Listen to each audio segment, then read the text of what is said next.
我嘢食就到齊㗎啦。咁首先咧，早餐梗係要食腸粉嘅，佢哋啲腸粉咧布拉，布拉又係咁嘅。呢個係豬潤腸粉，豬潤腸粉好考功夫嘅，因為啲豬潤比較難控制火候嘅。因為如果係豬潤另外肉開嘅話咧，即係攞水煮咧，就會比較容易控制咯。佢哋呢度冇韭黃嘅，唔重要啊！當你腸粉食到咁上下之後咧，你就可以試下呢邊，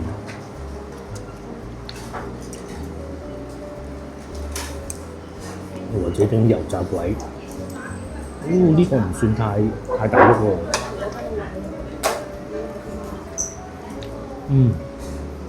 個粥仲係好熱，但油炸鬼就啱啱。希望農曆新年之前可以重新開業。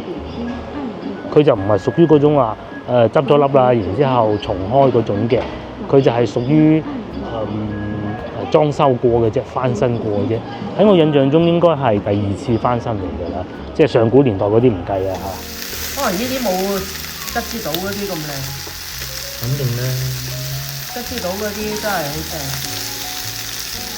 佢嗰啲熱過晒啦。豆嗰頭仲好食。而家開到最大火，而家上癮啊！食呢個。食呢啲會上癮。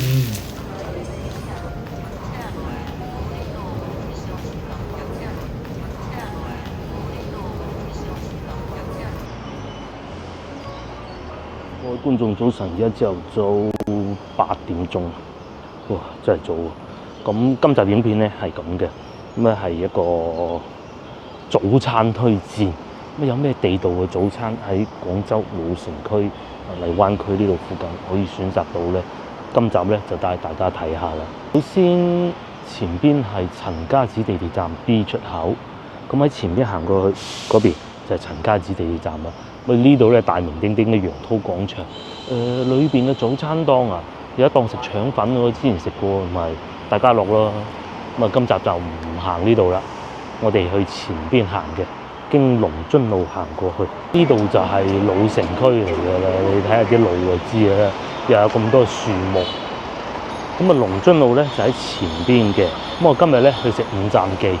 朝頭早嘅油炸鬼或鹹煎餅係好好食嘅。如果大家喜歡嘅話，其實食鹹煎餅好。但係其實我唔係太喜歡鹹煎餅，我覺得朝頭早係唔應該食甜嘅。咁啊，鹹煎餅係會有少少南乳咧，所以會有啲甜。咁我決定食油炸鬼咁嘅。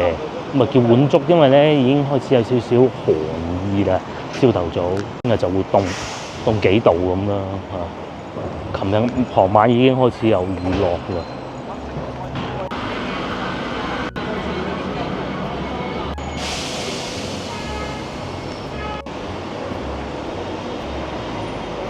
喺廣州咧，早餐啊，你唔想坐低慢慢嘆茶嘅話，其實呢啲包店都得。不過咧，好老實講，呢啲就肯定係冇咁地道，你亦都冇乜必要咧專程走到上嚟廣州食呢啲。咁啱經過到嗰啲咧，都係開包裝蒸嘅啫，但係就方便咯。個咧就係道軒，呢個係道軒啊，晚飯就10分好，但係佢咧冇早茶飲㗎，係啊，可能午市晚市已經賺夠啦，好有呢個可能。仲有隔離呢一種係咩咧？就唔係好老字號嘅粥星麵店，咁可能佢有啲貨都係來貨嘅。咁但係咧都唔係話食唔過喎，好似呢一種，不過我未食過啊，我唔知咩味道咁咯。咁啊，但係價錢平就真，同埋咧坐得舒服嘅，你哋睇得到裏邊啲冷氣肯定係好夠足㗎啦嚇，唔會話食到一頭汗咁。豬腸粉牛三星湯16蚊，即使係最貴啊嚇，撈麵加鮮蝦淨雲吞都係26嘅。如果唔係一心諗住五站記嘅咧，我就會嚟呢度食。裏邊啲冷氣應該好足啊，仲有豬腸麵添，呢個袋住先啦，下次再食。咁嚟到廣州嚟到龍津路又不得不提點都得㗎，呢個飲茶嚟嘅，呢個唔係小食店嚟㗎。裏邊係咪坐滿人先啊？大家咧其實都係為揾個地方坐下啫。咁同埋應該係裏邊唔俾食煙仔，如果唔係阿叔叔都唔會專程走出嚟門口快快脆脆啦。仲有腸粉店啊，通常咧你要咁睇嘅啲腸粉店。首先咧，除非你食開嗰幾間咯，咁你好熟知咁啊，梗係冇問題嘅。但係好似呢啲咁樣樣咧，你睇下裏邊多唔多人，同埋你偷偷望入去睇下佢裏邊有冇現拉嘅腸粉咁啊得啦。通常都係現拉嘅，仲有唔現拉嘅咩？係咪？咁啊食得過㗎啦，都唔會太差嘅。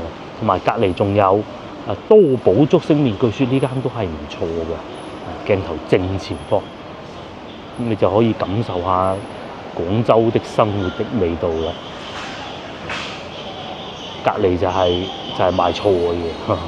至於我哋要去嘅五站記咧，就喺前邊嘅啫，一路經過龍津路就到㗎啦。咁啊喺華貴路交界處。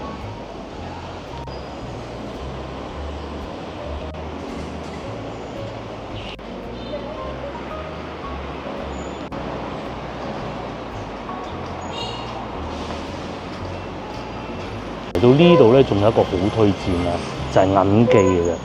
佢裏邊啲冷氣都 OK 嘅，不過咧即係越食越貴嘅感覺係。銀記腸粉創始店啊，咁啊面前呢度咧就係文昌路，咁我哋繼續往呢個方向行過去。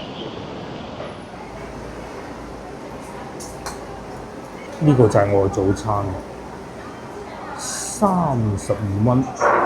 有雞粥啦，有腸粉啦，同埋有油炸鬼，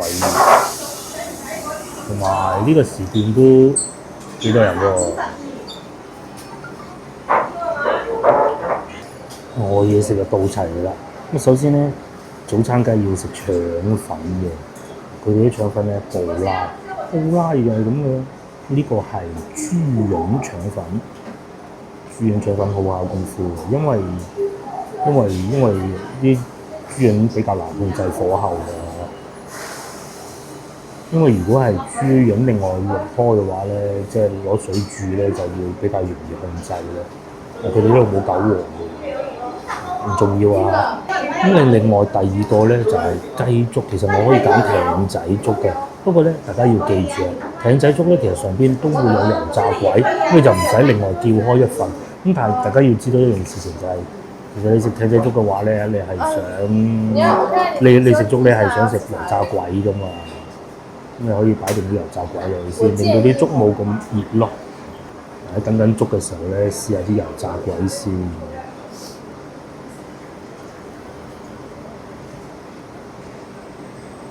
一定要夾埋一個豬膶喎，係咪？咁樣。即係嗰煲布醬嘅喎。呢個咧，因為布拉，所以咧佢唔會話有好薄嗰種感覺嘅，但係咧就會更有米味嘅。好薄嗰啲咧其實冇落咁多咁高比例嘅米醬嘅。咁豬膶咧係咁嘅，睇你中唔中意。佢唔係沖水沖到白晒嗰種，佢係仲會有啲豬膶嗰啲苦味喺度嘅，即係講明咧後期加工得唔算太多啦。咁睇你點喜歡，因為有啲人咧係喜歡佢爽口啲嘅，大件啲嘅，但係呢個就唔係嘅。其實我係中意呢種。喺夾開嘅時候咧，佢係會更辣，夾起。然之後咧，佢係冇咁容易散開㗎。你可以用你高超嘅筷子咁樣夾俾佢啦。咁同埋佢油唔算太多，但係豉油就多嘅。但係豉油都係淡口為主咯。當你腸粉食到咁上下之後咧，你就可以試下呢邊。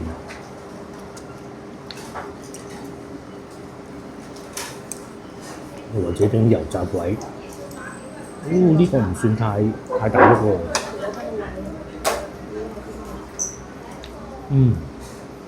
個粥仲係好熱，但油炸鬼就啱啱好啦。腸粉食完啦，繼續食埋呢個浸咗好耐油炸鬼。索滿啲粥咧都冇問題，同埋呢碗粥真係好大碗。即使浸咗咁耐咧，佢仲係脆嘅，好鬼正嘅真係。另外咧，呢度咧油炸鬼唔會話係因為人手不足啊，所以唔切開，又冇呢啲咁嘅事啦。即使佢只係需要收你2蚊，幾好。同埋咧雞粥咧係咁嘅，係我中意食嗰種嘅，佢唔係切到好大嚿啊，好似我哋去食葱油雞嗰啲雞咁大嚿嘅，佢係斬碎嘅，斬碎啲味先出嚟嘅，同埋啲粥底咧係呢種好綿嘅。如果艇仔粥咧又唔係用呢種粥底嘅，再加埋少少葱花，有少少薑絲嘅，好好食啊！尤其呢個部位最好食啊！撳佢落去先，佢會彈起身嘅。因為而家啲粥咧都仲係好熱啊！咁撳咗落去之後咧，佢係會分開嘅。嗱，呢嚿正。終於咧油炸鬼食晒啦，浸住啲粥食嘅，因為粥咧確實係熱嘅。但係咧油炸鬼咧浸落去嘅時候咧，索滿啲雞粥味，好正。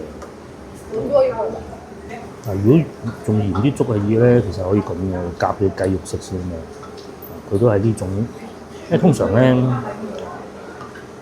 雞粥咧，如果啲骨太碎咧，其實唔係一件好事。食到阿婆個喉嚨棘住咁就唔好啦。但係好滑喎。但係又唔係話全部都冇骨嘅，有啲都有骨嘅。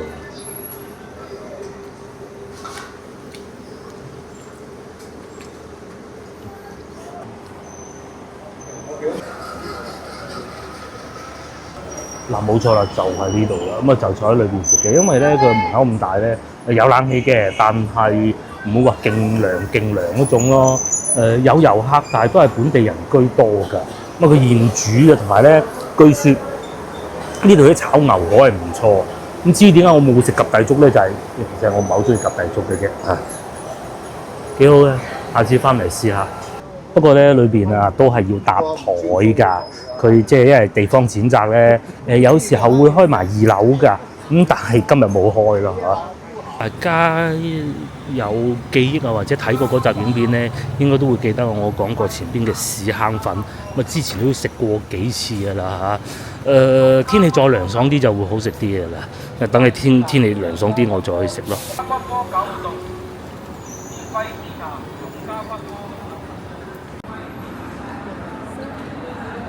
正值廣交會期間，好多外國嘅商人嚟到廣州咧，都融入嘅生活。先頭我見到嗰2位客人咧，外國人咧喺度掃緊摩拜單車踩下，咁佢掃完之後，我見到佢已經開咗啦。然之後佢試下得唔得？係得嘅。呢個酒店都幾多人喎，非凡國際酒店。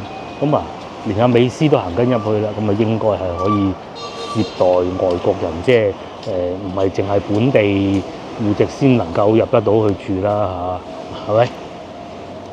應該係嘅。於面前呢度排坐係做緊咩咧？呢咪就係屎坑粉咯。而家坐得舒服咗嘅，以前淨係坐喺樹頭嗰度食嘅啫。咁我去前邊買杯咖啡飲下先，因為實在太熱啦。該就喺前邊嘅咖啡店，真係執咗粒味啦。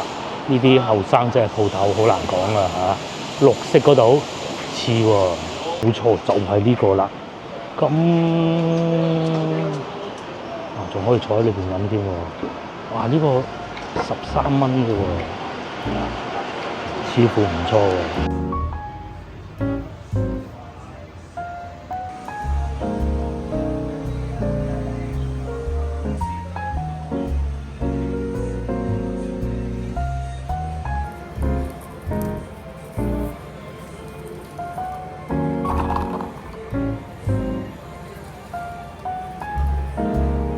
咖啡又買咗啦，細細杯，凍凍地幾好嚇。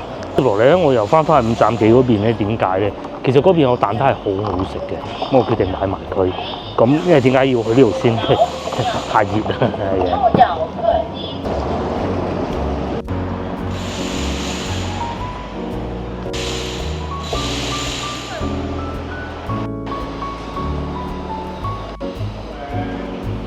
仲有呢一間要向大家推薦一下，呢叫大眾麵館啊，乜食麵嘅，一睇就知道街坊食堂啊。不過好老實講啊，其實我就不是太喜歡佢哋嘅味道。咁但係咧，我唔喜歡唔代表人哋唔好食啊。咁樣喺度滷麵啊，好有風味啊！呢啲有人情味喎。啲麵咧都係嗰種幼麵，即係硬嗰啲麵嚟啊。我不是太喜歡佢啲軟啲嘅，冇辦法啦嚇。呢度仲犀利咧，就係先頭講過嘅試坑粉啦。我老婆有個老友啊，而家搬咗去芳村好多年啦。以前咧就喺呢度附近住，佢都話真係由細食到大㗎啦。我咧就唔係話好早期就接觸龍津路，我喺北京路嗰邊大嘅，唔知啊。咁啊，人哋講就知啦。真係做咗好多年㗎啦喺呢度。不過咁啊，梗係以前啊平過而家好多啦嚇。依家都成差唔多20蚊一碗啦，都正常嘅。呢個係國際酒店喎，就係先頭講嗰個有外國人入去嘅酒店喎。而家啲生意好啊，應該係好似apartment咁嘅。尤其佢哋嗰啲中東嗰邊嗰啲商人咧，中意呢邊，因為有好多佢哋嗰啲餐廳嘅，佢哋仲有自助洗衣服務添。呢啲係免費嘅。酒店裏邊嗰啲自助洗衣服務都係免費嘅。咁啊，大家想知道詳情係點嘅，打呢個電話啦。咁啊，如果你哋喺外邊嘅話，加個86喺前邊就得㗎啦，自己問啊。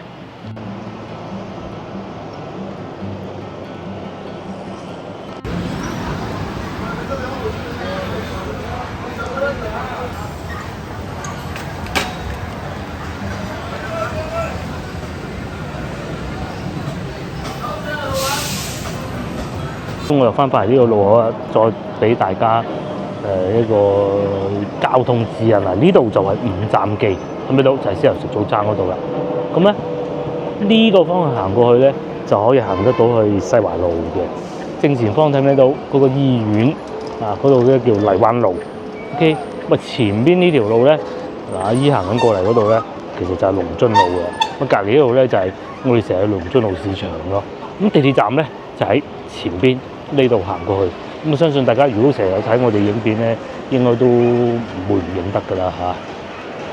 五站記，佢哋食粥係好出名，所以叫粥品專家。OK， 五站記1950年開業嘅啦。喺呢啲老城區下邊啊，隔離就係龍津路市場。近期好少朝頭早嚟龍津路市場，不過今日唔會入去買嘢嘅。朝頭早都一樣係咁熱鬧嘅。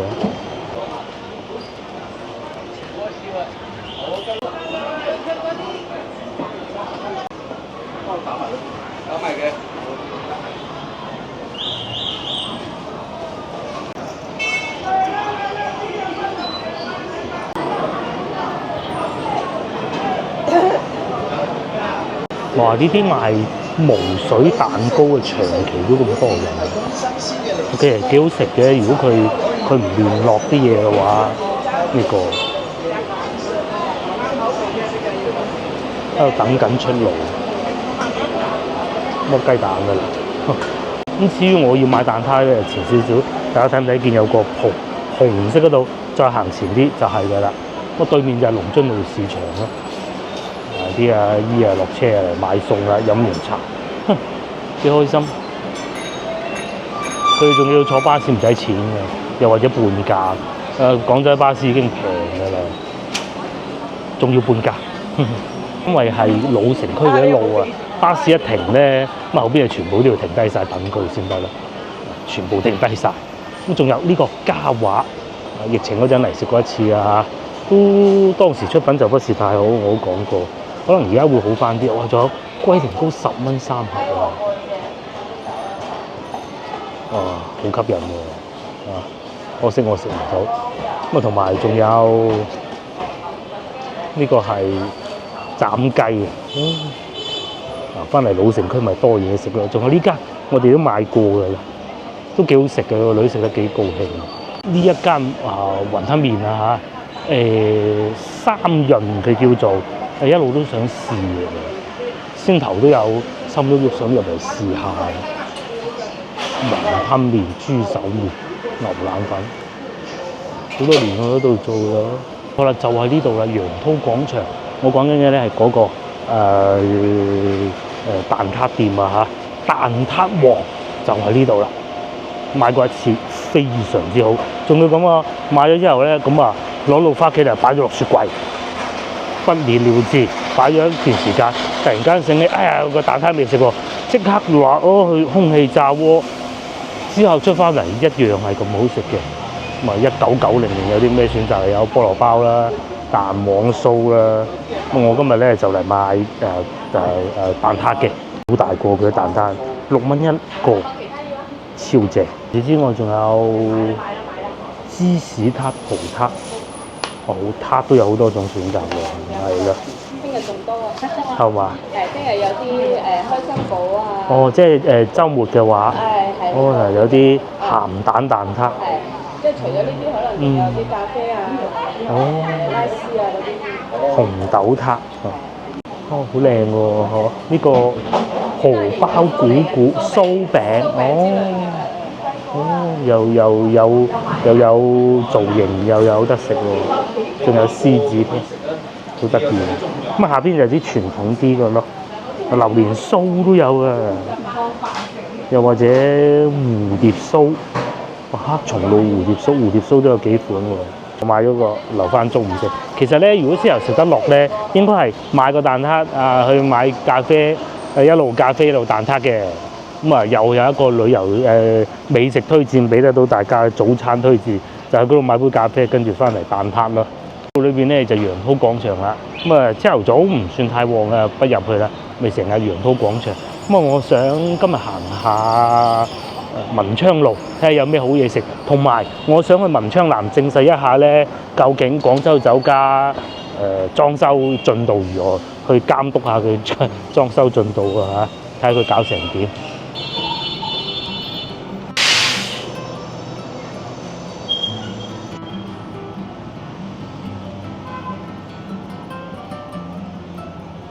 早幾日經過，見到呢隻狗狗，而家都仲未揾翻喎，睇嚟，唉，真係陰公。文昌北呢邊咧，除咗先頭嗰個銀記以外，其實就美食並不多嘅。好似呢啲鋪頭咧，其實都唔係一啲老字號，都係有街坊去食，但係就唔係佢話嗰種做咗好多年啊嗰種鋪頭。咁至於文昌路呢度最多嘅係咩咧？就係嗰啲古董鋪頭同埋橫街窄巷咯。呢啲橫街窄巷西關嗰啲咁啊，你係會行下就唔知走咗去邊。咁邊係好多樹木㗎。另外同文昌北路並排嘅咧，就係華貴路嗰邊又多美食多好多㗎嚇。咁但係咧，如果講到啲屋嘅古舊程度咧，其實都不遑多讓嘅啫。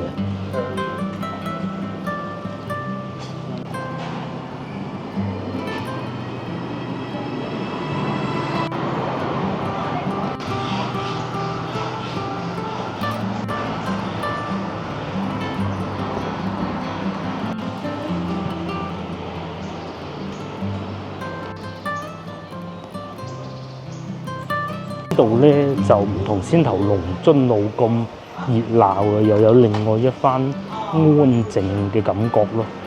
好多都係賣呢啲紅木嘅，嗰啲花樽。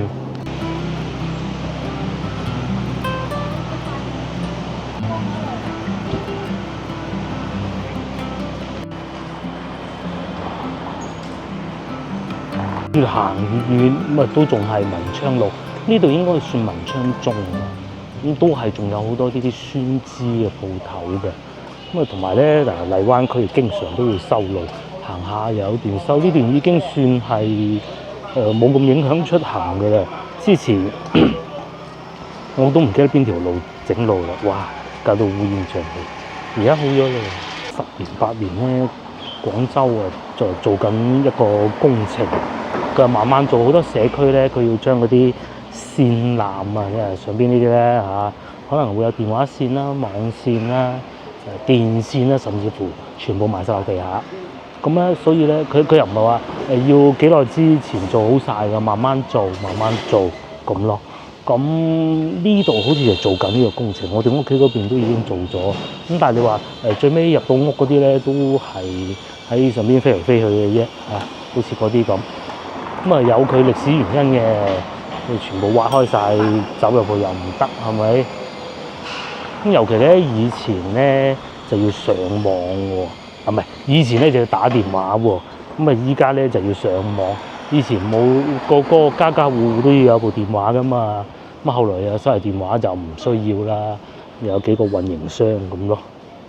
哦，呢度又有咖啡飲啊，好多有咖啡嚟嘅廣州，喺條巷裏邊啊，9蚊9，越嚟越近文昌南啦。大家有機會快行下，如果大家仲行得到嘅咧，又或者中意行咧，其實食得多咧行下係好嘅。咁啊，順便又可以睇下啲老城區嘅感覺。啊，邊間啱食咁又走入去食下。其實好多時候咧，我哋去外地，譬如話香港啊咁樣，都係中意呢種感覺嘅。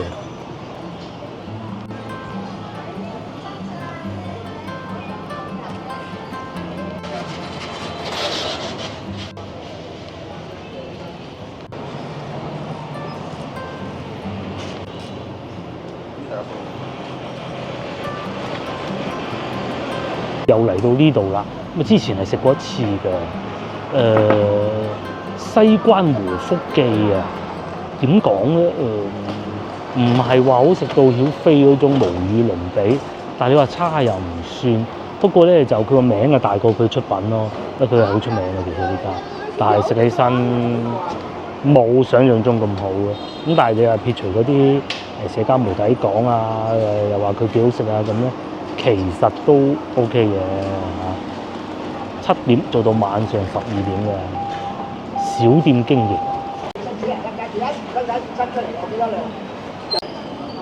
終於嚟到廣州酒家門啦，咁而家仲未開始啊，但係睇見個門面已經初具規模咯喎。冇錯啦，就係呢度啦。粵菜博物館同埋嗰棵樹咧，已經經過多方溝通啊，斬咗不少去喎。係咪？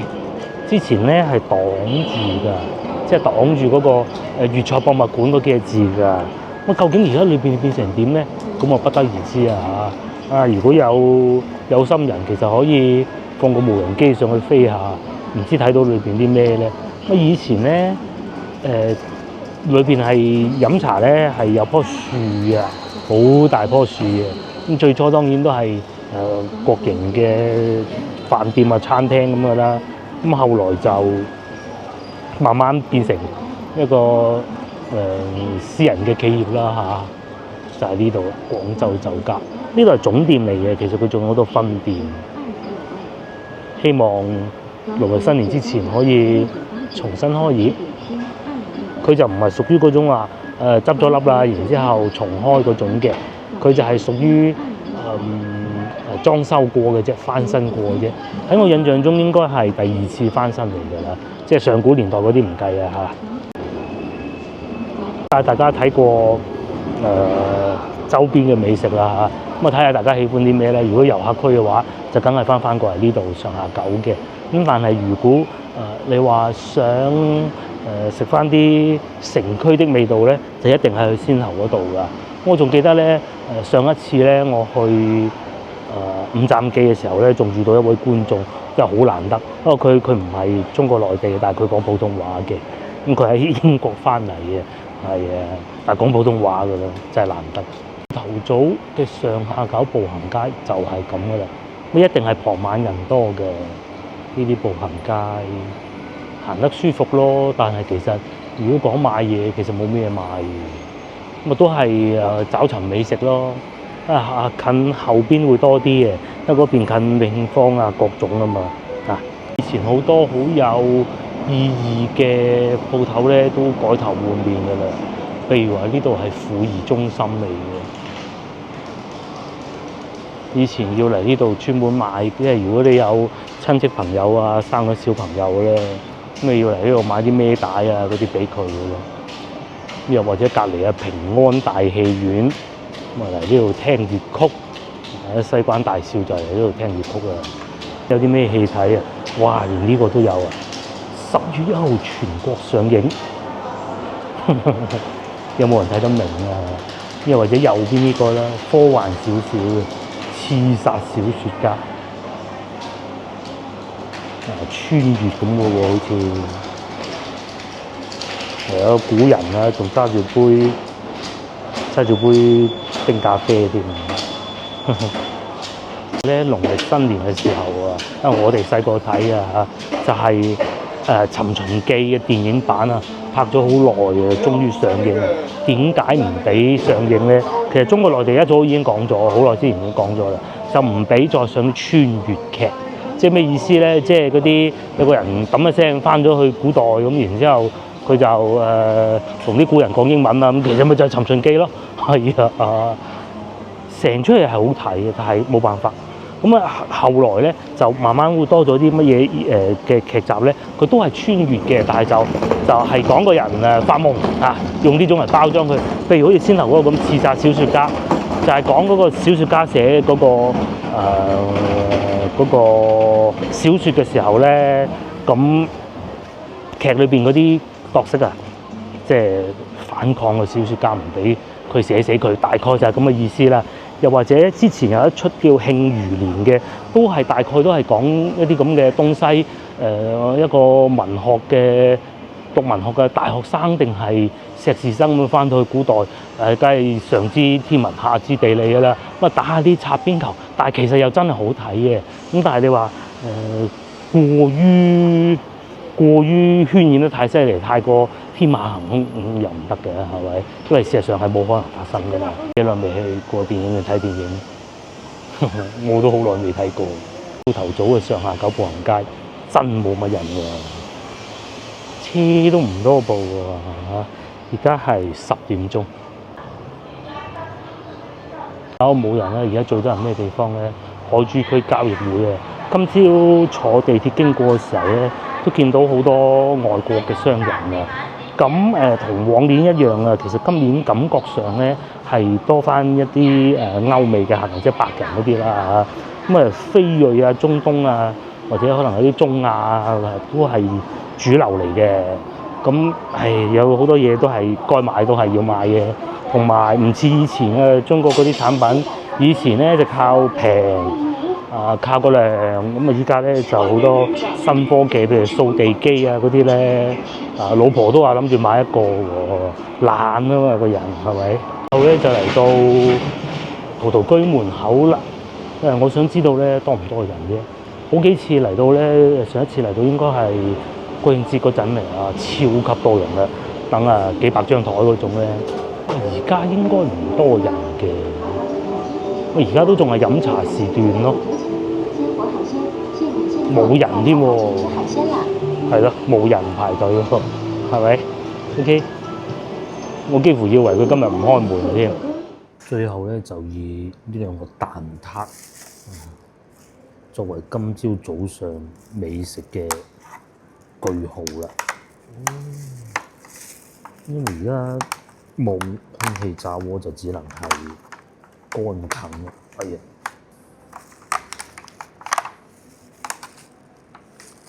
都幾實正嘅喎。因為其實各位觀眾可以，如果翻到嚟喺附近住，可以買個返酒店食。係咪好有食慾咧？佢唔係牛油皮嚟嘅。因為早幾日咧睇一個影片咧，講有個博主去食香港嘅蛋撻，我發現有好多都係牛油皮嘅。香港可能好中意食牛油皮嘅，係咪咧？我自己係中意食啲酥皮。始終咧都係新鮮熱鬧好食啲啊！而家唔係話唔好食，點解冇新鮮咁完美嘅？仲外邊呢度都係脆嘅，呢個係做得好好嘅。之前買過返屋企食過咧，都係咁嘅。同埋啲蛋醬咧係唔算太甜嘅，有啲甜嗰頭啊頂唔順啊！唔知喺你哋嗰度呢一個蛋撻要賣幾錢咧？我哋呢度賣6蚊咯，同埋嗰個老闆娘都幾客氣，我唔知佢係咪老闆娘啊？原來後邊咧佢又有寫地址嘅。工場係喺白雲區嘅，呢個唔知喺邊啊？荔灣路總店就係平時我哋咧成日去荔灣路行花街嗰度咧，醫院隔離嗰度啊，文明路我都去過，西湖路啊，西湖路呢個真係唔知喺邊喎。即使我咁熟西湖路，咁但係呢個咧就喺楊濤廣場嘅，唔喺呢度上邊。講翻個蛋撻，即係做下午茶點咧都幾好，尤其有時候中午你唔想食咁多澱粉質咧，再要多一個麵包都 OK 嘅。咧要有一個雙皮奶喎，但係千祈唔好咁甜嗰啲咯。加埋一杯水，或者一杯茶，或者一杯咖啡，配埋呢個，咁啊非常之好嘅。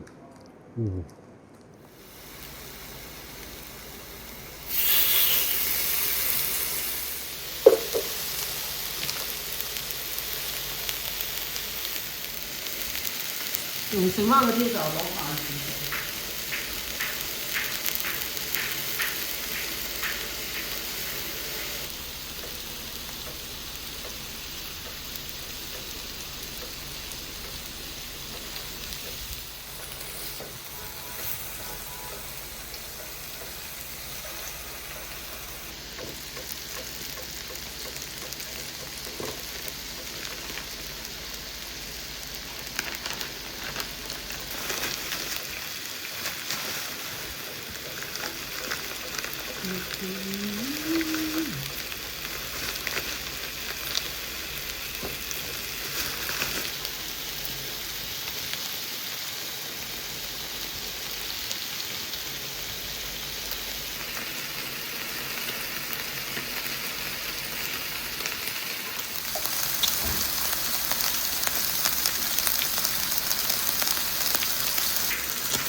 可能呢啲冇吉之島嗰啲咁靚。肯定咧，吉之島嗰啲真係好正，佢嗰啲熱過晒啊嘛，啲五花會化。呢啲要自己調味。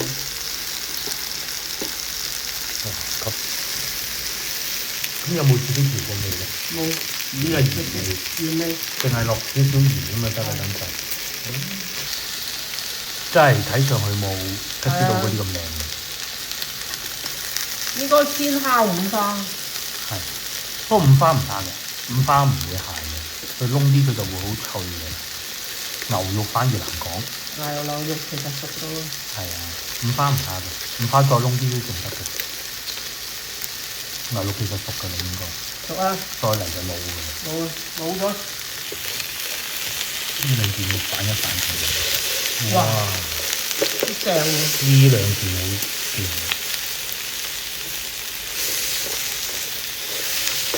要俾翻啲油。係。因為佢係呢啲有油出先好食嘅。哇！豆嗰頭就唔好食。而家開到最大火。而家上癮啊！食呢個。食呢啲會上癮。跟住落少少鹽。意思。哇！真係好。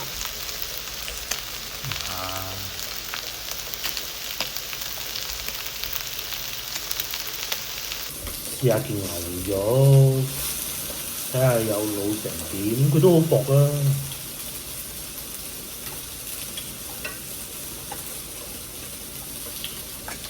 好嘢唔算老。唔算老係咪？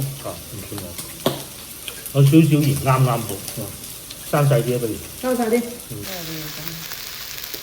你仲要凍起佢嘅。凍起佢嗰個將佢啲油出咗嚟咯。唔熟嘅一個。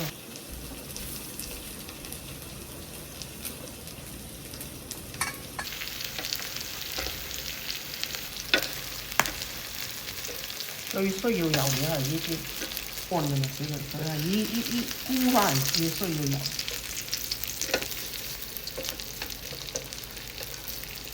琴日都要噴少少油，今日唔使。接嚟試下五花，好似要夠燶。燶咗咧，佢就會硬咧就唔會覺得好油膩嘅。而且咧硬咧之後咧就啲油就走咗出嚟嘅。唔好啲紫菜食下嘅。又要食五花。餅乾一樣好似食緊。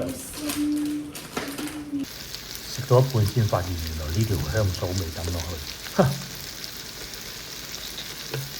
都已經食咗一半，已經落到第二輪。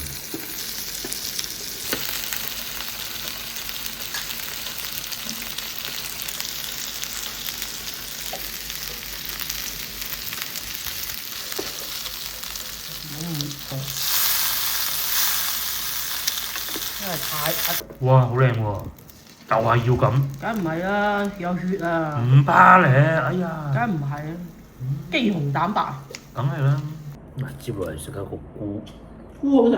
個菇好食啊，係咪？走咗去先。佢有嗰啲油爆出嚟嘅入邊汁。哇！佢索晒嗰啲油。唔係，係菇佢自己會出嗰啲汁㗎。我即係菇裏邊嗰啲汁。係啊，唔係油嚟嘅嗰啲。最後就試埋呢個，仲黐住粒飯添。未熟啊，煎下先。